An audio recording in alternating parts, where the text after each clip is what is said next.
ओम शांति। 25 नवंबर 2025। आज का पुरुषार्थ। आज बाबा ने कहा, आज बाबा हम बच्चों का श्रेष्ठ सोमान और श्रेष्ठ भाग्य देख रहे हैं। तो बाबा ने देखा कि बच्चे ऊंच सोमान को जान भी गए हैं और मानते भी हैं कि मैं ही हूँ, लेकिन सारा दिन उस ऊंच सोमान के नशे में स्थित हो चलने में नंबरवार हैं। बाबा कहते हैं कि बच्चे, जितना आप अपने ऊंच सोमान के निश्चय और नशे में रहोगे, उतना ही आपका पुरुषार्थ सहज हो जाएगा, अर्थात आप मेहनत मुक्त होते जाओगे।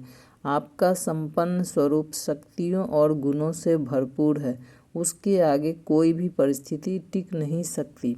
आप तो विश्व परिवर्तन का कार्य करने वाले हो, इसलिए आप बच्चों में इतना निश्चय और नशा होना चाहिए कि मैं ही हूँ।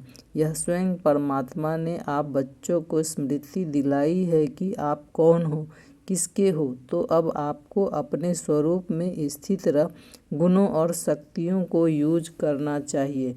अब आप अपनी दिनचर्या में इस अभ्यास को बढ़ाओ, स्मृति स्वरूप बनो। देखो, लौकिक में भी किसी के पास चाहे कितना भी धन हो, वह जानता भी हो और मानता भी हो, परंतु फिर भी उस धन को स्वयं के लिए अगर वह यूज ना करे तो उस धन का उसके लिए कोई फायदा नहीं है ना।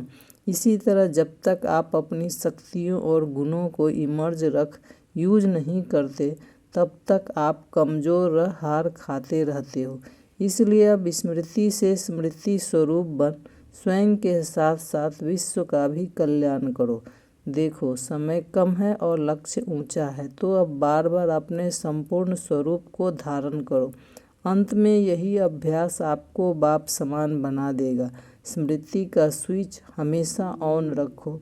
आपको स्वयं का परिवर्तन कर संबंध संपर्क में आने वाली आत्माओं का भी परिवर्तन करना है, तो विश्व का भी परिवर्तन करना है। इसलिए विस्मृत हो, अब अपने समय को व्यर्थ मत करो। अच्छा, ओम शांति।